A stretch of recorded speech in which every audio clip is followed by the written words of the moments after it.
Ilang kawani ng Kamara nakatanggap umano ng banta sa seguridad.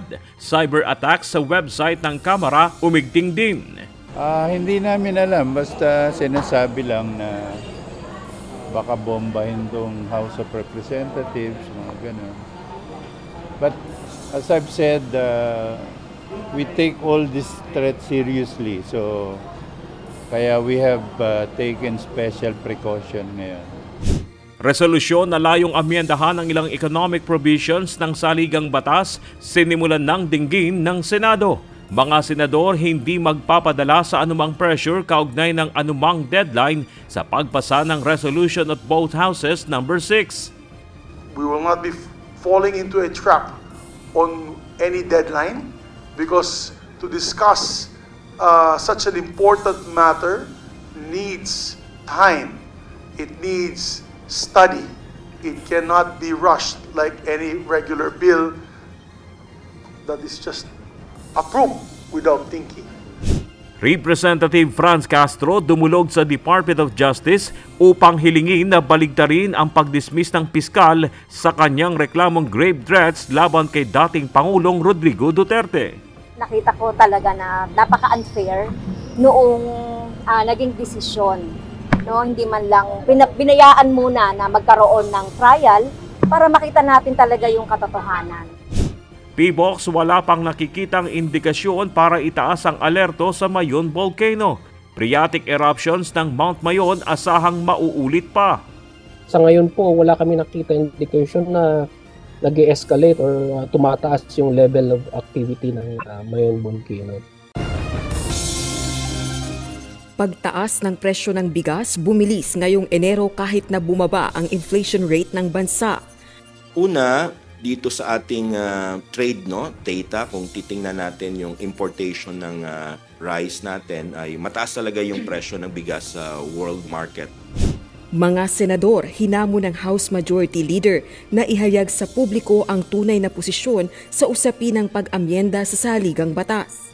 This is my challenge now to all senators. Why don't you, 24, come out in the open? Sino ba yung pabor to amend the Constitution? Napaulat na pagpapaalis ng Chinese Coast Guard vessel sa barko ng PCG sa Scarborough Shoal hindi totoo ayon sa National Security Council. Una-una, walang katotohanan yung sinasabi ng China. No? Again, it's a figment of their imagination. Apollo Kibuloy, pinasabpina na para dumalo sa pagdinig ng Kamara ukol sa mga reklamo at panukalang bawiin ang prangkisa ng SMNI. I would like to remind Attorney Tolentino to please advise your principal, Pastor Kibuloy, to attend the next hearing because this committee has already previously issued a subpoena.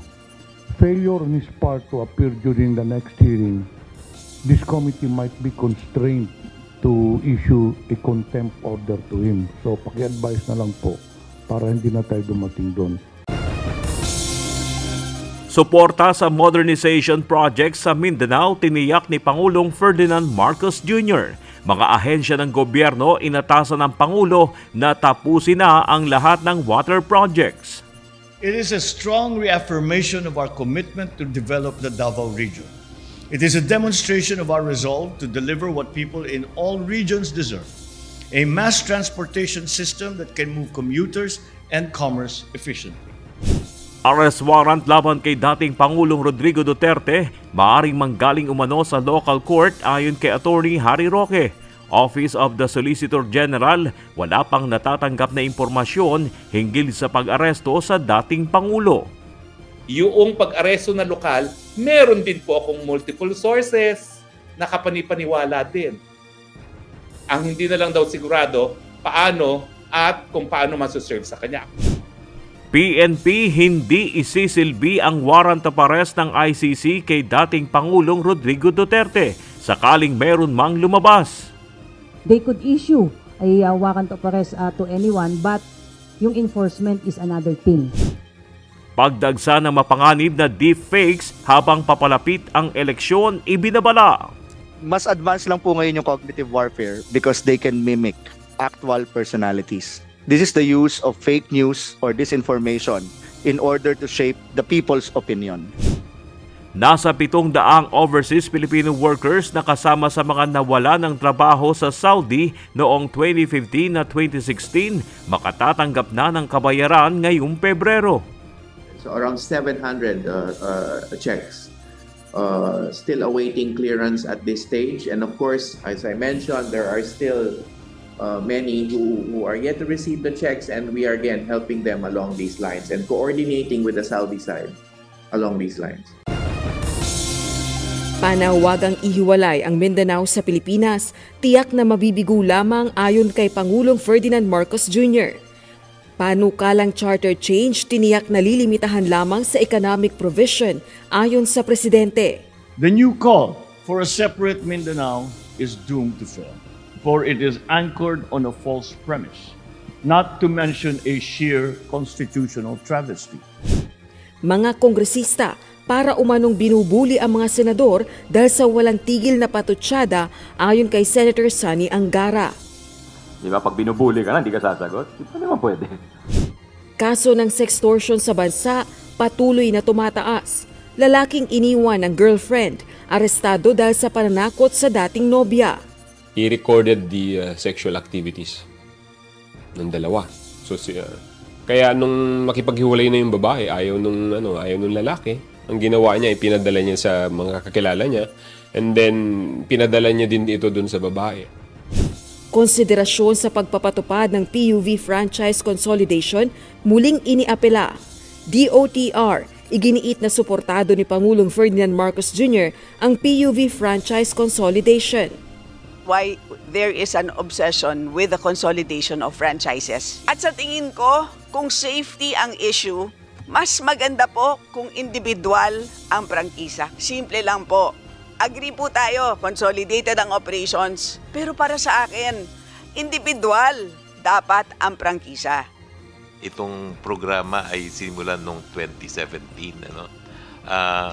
And I understand that hearings have been conducted since 2016. Ilang taon na po tayo kung nag-hearing tungkol dito sa ating PUV modernization program, no?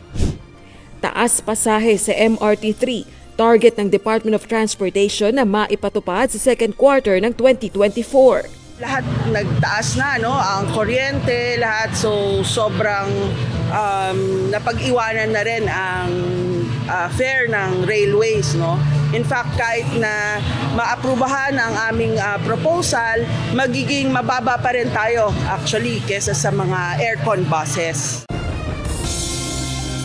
Sanggol at 3 taong gulang na babae nahukay ng buhay sa gumuhong lupa sa Davao de Oro. Mga nare-recover na bangkay sa landslide patuloy na nadaragdagan. Parang nakaakap sa kanya yung isang adult na female na hindi niya nanay. And then hindi ko lang po alam kung anong sitwasyon nung adult, no? Pero yung pong bata ay aside from dehydrated, opo. Ilang dating opisyal ng pamahalaan naniniwalang hindi seryoso si dating Pangulong Rodrigo Duterte sa kanyang pahayag na paghiwalay ng Mindanao sa Pilipinas. Digong iginiit naman na hindi labag sa konstitusyon ang kanyang panukala. So sinabi kong bugso ng damdamin niya kasi alam naman na merong hidwaan nangyayari ngayon sa pagitan ng kanilang mga puwersa. Alam mo, yung secession naman, frustration lang ni Presidente Duterte na ang gulo-gulo ng mga politiko ngayon sa Luzon. Diba? Apela ni Pangulong Ferdinand Marcos Jr. sa economic tsa-tsa sana pakinggan ng Senado ayon sa House leaders. Sana ay makinig ang Senado sa panawagan ng ating Pangulo.